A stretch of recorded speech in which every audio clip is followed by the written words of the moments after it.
To our channel knowledge shell. अगर आप इस चैनल पर नए हैं तो सबसे पहले जाकर आप चैनल को सब्सक्राइब कर दीजिए, क्योंकि हम इस चैनल पर प्रोवाइड कराते हैं बेस्ट कंटेंट। तो लेटेस्ट अपडेट के लिए नॉलेज शेल को सब्सक्राइब करें, पास में लगे बेल आइकन को दबाना ना भूलें, ताकि आपकी कोई वीडियो मिस ना हो और आपको वीडियो का नोटिफिकेशन मिल जाए। मुझे उम्मीद है पीरियोडिक क्लासिफिकेशन के लास्ट लेक्चर को जरूर देख चुके होंगे। अगर आपने लास्ट लेक्चर नहीं देखा है तो आई बटन पर क्लिक करें और सबसे पहले जाकर आप उसे देख लीजिए। तो बिल्कुल भी टाइम वेस्ट नहीं करते, स्टार्ट करते हैं अपने पीरियोडिक क्लासिफिकेशन का अगला लेक्चर, जो कि होगा हमारा trends in modern periodic table.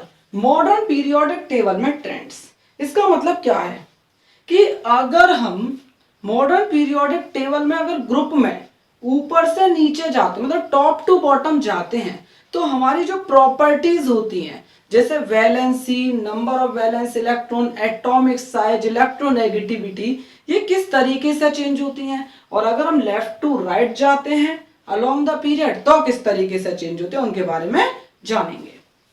तो सबसे पहले हमारा है वैलेंसी। तो ट्रेंड जानने से पहले हमें यह पता होना चाहिए कि वैलेंसी होती क्या है।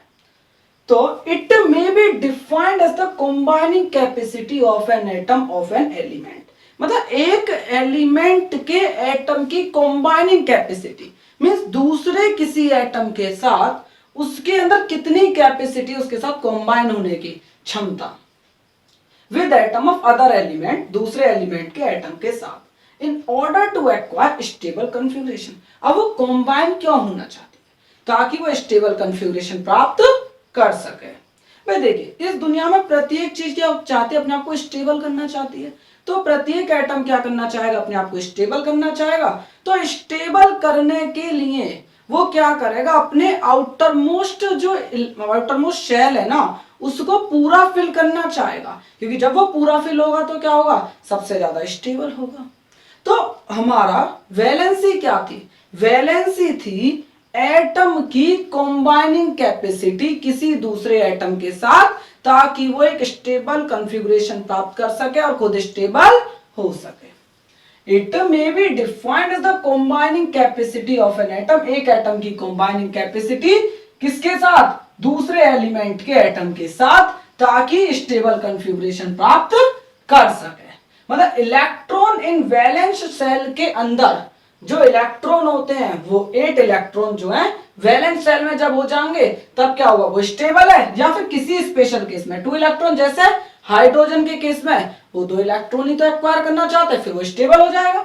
वैलेंसी क्या होती है, वैलेंस इलेक्ट्रॉन के बराबर या 8 में से वैलेंस इलेक्ट्रॉन माइनस कर दो। और वैलेंस इलेक्ट्रॉन क्या चीज होते हैं, मतलब किसी भी एटम की आउटर मोस्ट सेल में जितने इलेक्ट्रॉन पाए जा रहे हैं वो उसके वैलेंस इलेक्ट्रॉन होंगे। Number of electron present in outermost shell of an atom, वो वैलेंस इलेक्ट्रॉन है। It determine kind and number of bond form by an element.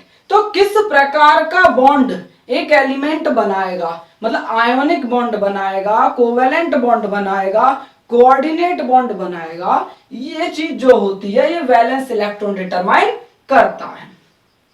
अब आयोनिक बॉन्ड, अगर इलेक्ट्रॉन की लॉस और गेन से कोई हमारा बॉन्ड बनना है तो वो आयोनिक बॉन्ड होगा। अगर शेयरिंग से बनना है तो वो कोवेलेंट बॉन्ड होगा। और अगर हमारा पूरा का पूरा एक इलेक्ट्रॉन का पेयर किसी एक ही एटम ने दे दिया तो वो हमारा कोऑर्डिनेट बॉन्ड कहलाता है, जिसे हम हायर क्लासेस में पढ़ेंगे। डाउन द ग्रुप, अगर मैं ऊपर से नीचे जाता हूं तो वैलेंस इलेक्ट्रॉन सेम रहते हैं, और अगर मैं लेफ्ट टू राइट जाता हूं तो वो इंक्रीज करते हैं, जैसा कि हमने लास्ट वीडियो में देखा भी था थोड़ा सा। अगर मैं बात करूं तो देखिए, अब जैसे अगर मैं जैसे देखिए ली ना की रूबी, ठीक है। तो देखिए लिथियम में क्या होता है, वैलेंस देखो, लिथियम का atomic number 3, hydrogen helium lithium 3 होता है, तो हमारा 2 और 1 हो गया, ठीक है। सोडियम का क्या होता है 11, तो 2 8 और 1 हो गया, 1 ही। पोटेशियम का क्या होता है 19, तो 2 8 8 1। तो मैं अगर देखूं तो आउटर मोस्ट शेल में तीनों की में क्या एक एक इलेक्ट्रॉन है, तो डाउन द ग्रुप सेम हो रहा है। अगर मैं लेफ्ट टू राइट चलता हूं, ठीक है, अक्रॉस द पीरियड, जैसे lithium, beryllium, boron, carbon, nitrogen, तो लिथियम का 2 1, बेरिलियम 2 2, 2 3, 2 4 और 2 5। तो भाई देखिए 1 2 3 4 तो आउटर मोस्ट शेल में क्या हो रहा है, इलेक्ट्रॉन बढ़ रहे हैं, तो हमारा क्या होगा, इंक्रीज हो रहा है, ठीक है, वैलेंस इलेक्ट्रॉन। ओके, तो ये हमारा होता है कंसेप्ट इसका। तो हमने क्या देखा कि जो वैलेंस इलेक्ट्रॉन है डाउन द ग्रुप सेम रहेंगे और अलोंग द पीरियड हमारे बढ़ते चले जाते हैं। ओके, अब बात करते हैं एटॉमिक साइज की। तो एटॉमिक साइज क्या होता है कि हमारा जो न्यूक्लियस है, न्यूक्लियस से आउटर मोस्ट शेल तक की जो दूरी है उसे हम एटॉमिक साइज कहते हैं। मतलब कि जैसे अब मैंने क्या लिया भाई, मैंने सोडियम का एटम बनाता हूं, तो भाई ये सोडियम का न्यूक्लियस मान लिया ये रहा मैंने। ओके, अब इसके चारों मैंने बताई शेल भाई। सबसे पहली शेल के अंदर 2 इलेक्ट्रॉन हो गए। अब मैंने बनाई एल, तो एल के अंदर 8 इलेक्ट्रॉन, ये रहे। अब हमारे के एल एम शेल आती है। अब एम शेल के अंदर केवल 1 इलेक्ट्रॉन है। भाई देखिए सोडियम क्या होता है हमारा 11 होता है, 2 8 और 1, तो 2 8 1। तो देखिए अब न्यूक्लियस के सेंटर से आउटर मोस्ट शेल तक की जो दूरी है ये क्या कहलाएगा, हमारा एटॉमिक रेडियाई कहलाएगा, या फिर हम एटॉमिक साइज कह देंगे। It refer to the distance between the centre of nucleus, nucleus के सेंटर से ऑफ एन आइसोलेटेड एटम, मतलब बाकी सभी एटम को फेंक दो, हमें केवल एक अकेला एटम मैंने निकाल लिया, उस एटम के न्यूक्लियस के सेंटर से आउटर मोस्ट शेल तक की जो दूरी है वो क्या कहलाती है हमारी, इसका एटॉमिक साइज कहलाएगी। It decreases from left to right along the period, जब मैं पीरियड में लेफ्ट से राइट की तरफ जाता हूं तो ये क्या होता है, एटॉमिक साइज घटता चला जाता है। भाई घटने का कारण क्या है वो समझ लीजिए। जब मैं लेफ्ट टू राइट जा रहा हूं तो देखिए lithium, beryllium, boron, carbon, nitrogen, oxygen. अब देखिए लिथियम का atomic number, hydrogen helium lithium 3 4 5 6 7 और 8। तो अगर मैं ये मान लो लिथियम का न्यूक्लियस है, तो इस न्यूक्लियस के अंदर कितने प्रोटॉन है, भाई 3 प्रोटॉन है अभी, ठीक है। अब मैं इसके बनाता हूं तो देखिए 2 और 1 3। अब जब मैंने बेरिलियम का बनाया तो इनर मोस्ट शेल में 2, आउटर मोस्ट शेल में 2 बढ़ गए। अब जब मैं यहां पे इसका बना रहा हूं तो इनर मोस्ट शेल में 2 और आउटर मोस्ट शेल में 3 आ जाएंगे, ठीक है ना, 5 हो गए।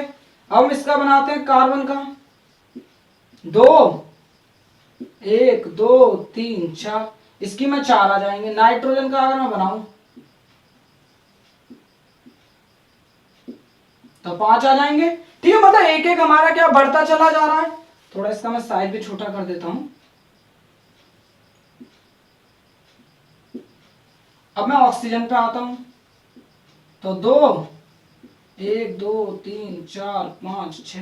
तो इस तरीके से भाई देखिए अगर मैं देखूं तो लिथियम के अंदर केवल एक आउटर मोस्ट शेल में इलेक्ट्रॉन है, लेकिन इसके पास 3 ही तो प्रोटॉन है, इसके पास 4 प्रोटॉन है और इलेक्ट्रॉन। तो हमारा देखूं मैं तो न्यूक्लियर चार्ज जो इसके पास देखिए कितना 3 4 5। तो न्यूक्लियर चार्ज क्या होता जा रहा है भाई, बढ़ता चला जा रहा है अलोंग द पीरियड। तो चार्ज बढ़ेगा और इलेक्ट्रॉन बढ़ रहे हैं, तो चार्ज बढ़ने से क्या होता है, जो हमारा इलेक्ट्रॉन को अट्रैक्ट करने की पावर थी वो बढ़ जाएगी। अब हमारा इलेक्ट्रॉन अंदर की तरफ खिंचता चला जाएगा और हमारा जो साइज है वो छोटा होता चला जाएगा। देखिए due to increase in nuclear charge बढ़ता है which tend to pull the electron को क्लोजर खींचने की, पास खींचने की कोशिश करेगा न्यूक्लियस के, and reduce the size of the atom, और एटम का साइज कम हो जाएगा। अब भाई जब मैं डाउन द ग्रुप जाऊंगा तो डाउन द ग्रुप क्या होता है, शेल बढ़ जाती हैं, ठीक है, नंबर ऑफ शेल जो है वो बढ़ जाती हैं। अब जैसे लिथियम, सोडियम, पोटेशियम 2 1 2 8 1 2 8 8 और 1। भाई देखिए इसमें 2 शेल Kl, इसमें 3 KlM, इसमें KlMn। तो शेल की संख्या बढ़ रही है, तो शेल बढ़ने से हमारा एटॉमिक साइज बढ़ता चला जाएगा। इन ग्रुप एटॉमिक साइज इंक्रीज होगा टॉप टू बॉटम, क्योंकि शेल बढ़ती हैं। अभी हमारा एक्टिविटी 5.3 दे रखी है एनसीईआरटी में, जिसमें कुछ क्वेश्चन पूछे गए हैं, क्वेश्चन अच्छे हैं तो मैं आपको उनके आंसर बता देता हूं। तो क्वेश्चन नंबर 2, हमारी मॉडर्न पीरियोडिक टेबल में आइसोटॉप को क्या किसी दूसरी पोजीशन पे रखना चाहिए, सेपरेट प्लेस पे रखना चाहिए, नहीं रखना, क्योंकि हमारी जो मॉडर्न पीरियोडिक टेबल है वो एटॉमिक नंबर पर आधारित है और आइसोटॉप का एटॉमिक नंबर सेम होता है, इसीलिए हम उसे किसी दूसरी पोजीशन पर नहीं रखेंगे। तो हमारे तीसरे क्वेश्चन में क्या कहा गया है कि हमारा जो एटॉमिक नंबर है वो 1.5 क्या हो सकता है? भाई नहीं हो सकता। क्या आपने कभी सुना है कि प्रोटॉन की संख्या कितनी है? हमारी आधे हाफ है, ठीक है, पॉइंट में है प्रोटॉन की संख्या? नहीं, ठीक है। अगर न्यूट्रल है तो इलेक्ट्रॉन की संख्या के बराबर होगा एटॉमिक नंबर। क्या आपने इलेक्ट्रॉन की संख्या कभी पॉइंट में सुनी है? नहीं होती। तो इसीलिए हमारा जो एटॉमिक नंबर है वो 1.5 पॉसिबल नहीं है। एटॉमिक नंबर 1.5 नॉट पॉसिबल है। एटॉमिक नंबर इक्वल होता है नंबर ऑफ प्रोटॉन के और इलेक्ट्रॉन के, जो कभी भी आधे नहीं रह सकते।